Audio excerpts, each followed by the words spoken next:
Hello guys, welcome back to ராயராஸ் vlog. நம்ம இன்றைக்கி இந்த குக்கிங் vlogல தள்ளுவண்டி கடையில் கிடைக்கிற மாதிரி நம்ம பட்டாணி சுண்டல் எப்படி பண்ணுறதுனா நம்ம இந்த வீடியோவில் பார்க்க போகிறோம். மேலே ஆனியன் கார்ன் மிக்சர்லாம் போட்டு சாப்பிட்றதுக்கு அவ்வளோ அட்டகாசமாக இருக்கும். இதை நான் வீட்லேயே எளிமையாக எப்படி செய்யலான்றதை நான் இந்த வீடியோவில் காட்டியிருக்கேன். வீடியோவை ஸ்கிப் பண்ணாமல் பாருங்கள். பக்கத்தில் இருக்க பெல் ஐக்கானையும் டச் பண்ணிக்கோங்க. அப்போ தான் நான் போகிற ரெசிபிஸ் உங்கள் நோட்டிஃபிகேஷன்ஸில் வரும். வீடியோவை மிஸ் பண்ணாமல் பார்ப்பீங்க. ஃபஸ்ட்டு இந்த வெள்ளை பட்டாணியை ஓவர் நைட் சோக் பண்ணிவிட்டு 3 to 4 விசில்ஸ் எடுத்துகிட்டு அது கூடவே உருளைக்கிழங்கும் நான் சேர்த்து வேக வச்சுருக்கேன். அதுக்கான தேவையான ஐட்டம்ஸ்லாம் இங்கே கட் பண்ணி வச்சுருக்கேன். தென் ஒரு அகலமான ஒரு கடாயை எடுத்துகிட்டு அதில் ஆயில் ஆட் பண்ணிக்கலாம். அடுத்ததாக வெங்காயம் குட்டி குட்டியாக கட் பண்ணிக்கோங்க. இந்த வெங்காயம் தக்காளி நமக்கு அந்த பட்டாணி சுண்டலில் தெரியவே கூடாது, அந்த மாதிரி இருக்கணும். அது கூடவே கருவேப்பிலை ஆட் பண்ணிக்கலாம். கருவேப்பிலையும் போட்டு நல்லா ஒன்று சேர வதக்கி விட்டுக்கலாம். 4 பல்லு பூண்டும் பச்சை மிளகா காரத்துக்காண்டி நான் ஆட் பண்ணியிருக்கேன். நான் ஒரு 2 பச்சை மிளகா எடுத்திருக்கேன். ஸோ இந்த பச்சை மிளகா காரம் மட்டும்தான் சூப்பராக இருக்கும். இதையும் நல்லா ஒன்று சேர வதக்கி விட்டுக்கோங்க. 2 குட்டி குட்டி தக்காளியாக நான் ரொம்ப குட்டியாக கட் பண்ணியிருக்கேன். இந்த வெங்காயமும் தக்காளி பூண்டு எல்லாமே ஒன்று சேர நல்லா வதங்கி வரணும். இப்போது நான் இந்த ஸ்டேஜில் கொத்தமல்லி ஆட் பண்ணியிருக்கேன். இதில் நீங்கள் தண்டு கொத்தமல்லி இருந்தால் கூட ஆட் பண்ணிக்கலாம்.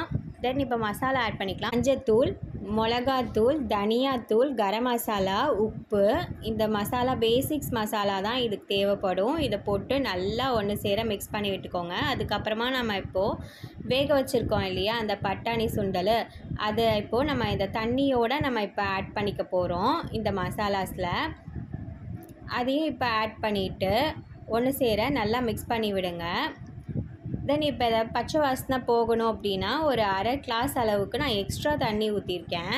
அப்போ தான் அந்த மசாலாவோட பச்சை வாசனை போகும். ஸோ இதை நல்லா மிக்ஸ் பண்ணிகிட்டே இருங்க. இது நீங்கள் வீட்டில் ட்ரை பண்ணிட்டீங்க அப்படின்னா வெளியில் போய் சாப்பிடவே மாட்டீங்க. வீட்டிலே எளிமையாக இதை எவ்வளோ ஈஸியாக செஞ்சு முடிச்சிடலாம் அப்படின்ட்டு உங்களுக்கே தெரியும். இது ஈவினிங் ஸ்நாக்கு சாப்பிட சூப்பராக இருக்கும்.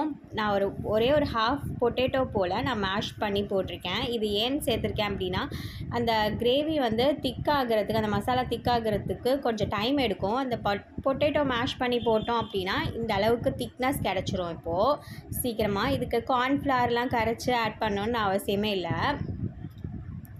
ஸோ எனக்கு இந்த கன்சிஸ்டன்சி போதுமான அளவு நான் எடுத்துட்டேன். அவ்வளோதான், ஃபினிஷ் அப் பண்ணிட்டேன். இது பிளேட்டிங் நம்ம ஷிஃப்ட் பண்ணிவிட்டு பட்டாணி சுண்டல் மேலே ஆனியன் அண்ட் கோரியாண்டர் போட்டிருக்கேன். மேலே கார்ன் மிக்சர் போட்டு சாப்பிட்டீங்க அப்படின்னா அவ்வளோ அட்டகாசமாக இருக்கும். ட்ரை பண்ணிவிட்டு எனக்கு கமெண்ட் செக்ஷனில் ஃபீட்பேக் சொல்லுங்கள் எப்படி இருக்குன்னு சொல்லிவிட்டு. இந்த வீடியோ உங்களுக்கு பிடிச்சிருக்கு அப்படின்னா ஒரு லைக் பட்டன் தட்டி விட்டுருங்க. மறக்காமல் ராயரா vlog சப்ஸ்கிரைப் பண்ணிவிட்டு பாருங்கள். உங்கள் ஃப்ரெண்ட்ஸ் அண்ட் ஃபேமிலி மெம்பர்ஸ்க்கு என்னோடய vlog கண்டிப்பாக ஷேர் பண்ணுங்கள். இதோட இந்த vlog ரெசிபி முடியுது. இன்னொரு vlogல இன்னொரு ரெசிபியோடு நான் உங்கள் எல்லாரையும் மீட் பண்ணுறேன். அது வரைக்கும் tata bye friends, take care, பாய்.